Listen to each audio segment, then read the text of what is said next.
Hello Intuitors, it's Aria here. Welcome back to the Intuit Cafe, or as I have renamed it, the Intuit Oracle.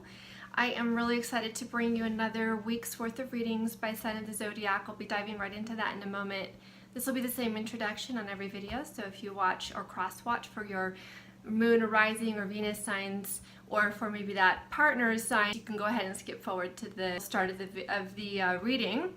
And I just wanted to give a little bit of an update about what's going on with the cards. In case you're new to the channel, the project I just completed, creating my own set of Oracle cards, which really is kind of a intermediate step in the process of my ultimate goal, which truly is to be bringing to everyone some kind of useful tools and ways that they can utilize to tap into their own intuition. And of course, Oracle cards are a really good way to do that with what you can feel inside of you the cards are trying to say to you, when it's not the cards actually, it's your higher self. You're tapping into your higher knowing and the knowing of your higher mind. But the thing and the reason that I believe cards as an intuitive tool works is because all they're doing is they're tricking our conscious mind into kind of taking a back seat and not imposing on our consciousness, on our conscious thought, what it thinks. Because our conscious mind, which I call the planetary mind, it's filled with all kinds of programming and preconceived ideas, and it is not tapped into that higher knowing. And if we want to deliberately tap into our higher knowing, we have to transcend the planetary mind, the ego mind, whatever you want to call it. And the cards are a way of helping us do that, or any kind of intuitive tool actually is a way of helping us do that. And again, I've said this before, but I want to reiterate that I also believe that anyone who goes to YouTube and watches readers such as myself or other readers on YouTube, you're still actually tapping into your own intuitive knowing. And that's the reason that general readings actually work, is because for one, I do believe that energetically it's a very fluid way for the universe to interact with us and send us messages. So, you know, for example, we can be prompted in just some little voice or just urge that's like, you know, I just want to go on YouTube right now and check if, you know, readings. And you just happen to go to one person's reading, and maybe you watch your moon sign and you normally watch your sun sign. So like, you know, whatever, it doesn't matter. You're being guided along the way to see the reading that was really meant for you. And even when you're watching it, then you also are still picking and choosing the parts that resonate and the parts that don't. I always get better, more specific, and even greater detailed readings for people that I do individual readings for. It's always harder to read for ourselves than it is for someone else because of our planetary mind jumping in and wanting to say, no, that's not it, or even just not seeing things. Our planetary mind does get in the way. So ultimately, my goal is to create and develop and launch different intuitive tools. These cards are just a stepping stone. I've already gone through the entire process of developing a really kick-ass app for tarot, and I'm going to use Lenormand in it, and really my plan eventually would be possibly to do a lot of different kinds of intuitive tools, oracle cards or whatever, all in this app. I have a way of delivering and helping people create their own messages in that app that's not like any other app out there. I'm super excited about it, but I had to completely shelve the project because I got to a certain point where it was developed and then I couldn't go any further without more money. And I was doing a channeling session with a very close friend of mine where we go in and we channel my higher self, and I'll ask the questions and then she receives the message from her. And again, I'm using her as a tool to kind of bypass my planetary mind that will block those messages from coming into me, which sometimes I do get messages and sometimes I feel like I'm not sure, you know, if I'm getting the right messages. Well, anyway, I asked, you know, how will I get the money to develop this app? And my higher self, whose name is Aria, that's why I go by that name when I'm reading, Aria says, well, you'll do it through some kind of crowdfunding. And I said, okay, so should I launch a Kickstarter, you know, to develop the app with the goal of raising money to develop the app? And she said, no, you'll come up with some other project that will be some other creative project that will raise the money for your app. And then I was like, oh, I wonder what that'll be. And then she goes, no, just stop. you're not going to like get there by trying to get there. If you try to think of a way to come up with this creative project, then it won't come to you like that. It'll just come to you. And the only hint she would give me was that I'll really enjoy doing it, and it utilizes my creative skills and abilities. And so I shelved that piece of information so completely that I had 100% forgotten about it. I didn't even think of it. So then I suddenly got this idea for these cards, and I was so excited about it, and I just dove into it, as you might know if you've been following me and didn't hear from me for a month. And so just completed that, and it wasn't until I was all the way finished with it that I was really starting to think, I think these cards have the potential to do really well. That's what, it hit me. I was like, I could use this to develop the app. I could raise the money for my own app this way. And even then I didn't remember what I had been told by my higher self in that session until later. And it really blew me away because it came true, and it came true exactly the way she said it would, that I wouldn't be like searching for it, that it would just come to me. And I have to say that along the way, the entire process has truly been about learning to surrender my control over things and just going with the flow, creating and manifesting things with the energy of the archetypes of the tarot. Tell us a lot about how to do that, with the magician is the manifester, but the fool takes the leap. And then we have the empress that just attracts things to her. But then we have the emperor that just goes out and gets things done. We have the high priestess, that's our higher knowing that guides us along the way, and so forth. That's the journey of the fool through the major arcana.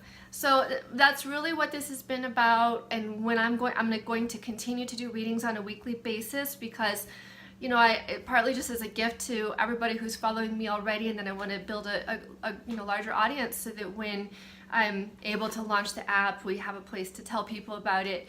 But in light of all of that, first of all, every one of you, I know you have your own journeys. You come to my channel for different reasons.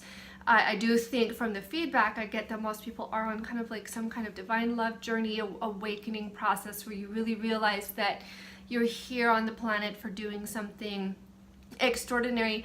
And something extraordinary might just be how you live your life, that you live your life with so much light and love, and you bring in like a higher way of living and being.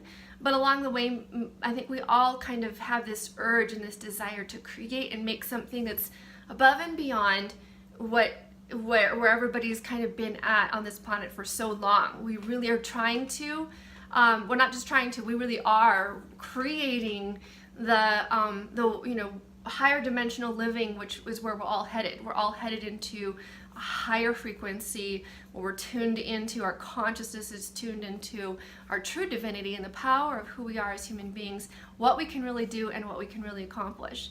Now, having said all of that, this introduction got quite long. I'm going to try to keep your readings short this week. They're going to be just a quick look at the week ahead.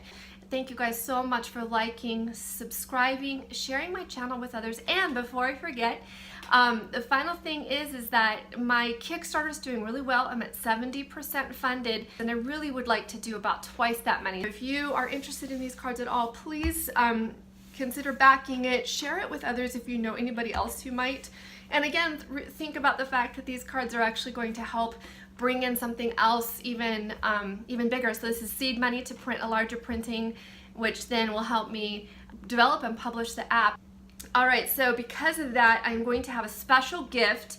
Anybody who backs my campaign, who's a viewer of my YouTube channel, go ahead and you can just select the $66 package, which is the Oracle Trio of the 3 decks, and I will throw in for you the 10 planetary influencers, which is a $22 value, if you just message me back, and that way I'll make sure that you get the extra bonus without having to pay the next package up, which includes it. So just wanted to give you guys that, just my special gift to you for backing my campaign. Again, share this with others if you are so inclined, and we will talk to you soon. Stay tuned right now for your reading by your sign in the zodiac.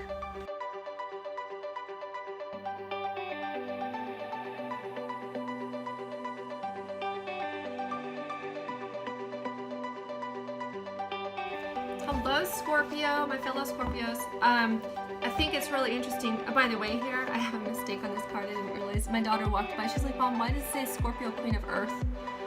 Also, I lightened up the text on the next deck of cards, but I didn't see that mistake until I'd already published another test deck. So anyway, that's the process. Oh, anyway, so here we are.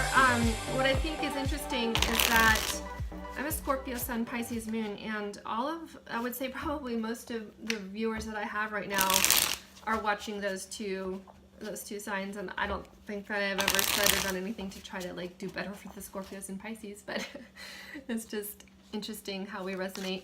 Okay, so we're going to do a card spread. This is the 2 decks, the first 2 together, so 72 cards. We're going to take a quick look at your week ahead and see what's happening with it. A man features in some kind of separation, some growth. Something's not being seen, but something's developing over time. Okay, so the tree in the center, this card is really the center of the spread, and it's basically, for me, it's really about kind of a lifelong process of evolving, growth, development, and it has to do with past lives. So really overall soul growth, development, evolving, the process of even ascension, I think, is kind of figuring in here, and your personal growth, your roots. It's very grounded. So that's, you know, whenever the tree comes up, I mean, it can also just be health and vitality, but whenever it's coming up, it's saying, okay, this is kind of a big general umbrella thing, but it has all of these other pieces that we'll look into more detail, definitely have something to do in a big way with your overall soul growth process, evolving, maturing. If you're a man, this is probably you. If you're not, then this would be that person. You're, you know, maybe significant other. You may or may not be in a relationship with them at this time. And I kind of feel like for most of you, this is about, you're not in a relationship with them right now. There's some kind of distance, or if you are, there is a distance right now between the two of you in some aspect. Like maybe you're together and you're always talking and doing things, but there's something you're not connecting on. There is a distance in some way. And that is going to come up this week for your, or it is coming up right now for your consideration. And there is, you know, this feeling of being alone. It's a feeling of alone. It could also be, this is here to say to you, he feels alone. This person feels the distance. He feels alone. And I actually do feel like it's him. Yeah, they're telling me for most of you, that's why this is coming up. You guys are not together right now. There is separation here. But this is coming up to tell you that they feel it as well. And it's interesting, this is why you don't know that they are, because they're not divulging that. They're not letting you see that it bugs them, bothers them, you know, whatever. They're feeling alone, but they're not letting you see that. They're holding that back. They're masking that, so you can't see it. And then we have right next to it the wine, which is developing over time.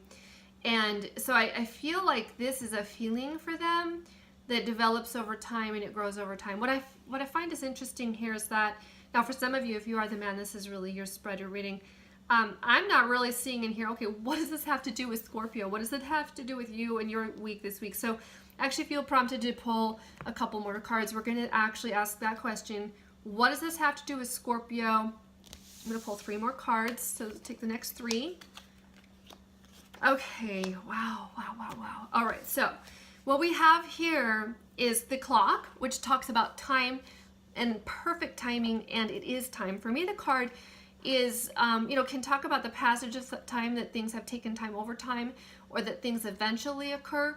But right now, because we have on either side of it, we have like action cards, I'm feeling like instead of just saying, okay, this is going to go on for a long time, or this has been going on for a long time, which it may have, this separation, I'm feeling it's saying that it's time for this to change. And that's why this is coming up. It is coming up for you because there is something this week that's going to be highlighted in some way that will bring about change. I'm not going to say it's going to happen, it's going to change this week. That is something, I feel like there's always a process to it for things changing, but there's some kind of a catalyst, something ignites, something gets something going, and it's for change and complete transformation. The catalyst is the counterpart to the key. And the key and the stork together talk about a huge breakthrough. So the stork is about change, transformation, movement, renewing things. There's a restless activity. There's never standing still with the storks. They're moving, they're changing, they're growing, they're evolving. There's movement with the storks. And with the key, it talks about a huge one. So with the bellows, we have that same sense. We have this huge shift change, and it's like there's some kind of a catalyst. Something happens, something ignites and gets something going in regards to this situation with this person, and it has been developing over time. All right, let's go ahead and pull a spirit animal card. And again, this is from the third deck, the spirit animal and the zodiac cards. We'll take this one. We have the crow, the memory keeper. He knows things, he's cunning, he's playful, trickster. And then they're just telling me you can take the crow as a sign. There's going to be a sign for you, for many of you. You'll see a crow and some kind of sign goes with that. Maybe a sign for the connection to this spread. The crow will come in some kind of prominent way. I also have been told that when you hear a crow cawing, that they are speaking to you in a language that only your soul knows. There's frequencies, so they're like, you literally need to listen to crows. Like when they go by, just pay attention, just listen. And you and your conscious mind don't understand it, but your subconscious mind gets the message. All right, so thanks for liking my channel, subscribing, sharing it with others. If you'd like a set of these cards, go to my Kickstarter campaign, select a $66 package, and I will throw in the 10 additional planetary influencers for free. And just message me back when you back the campaign. Just say, hey, I'm a viewer of yours on your channel, and you'll get those. And we will see you around later. Thanks for watching.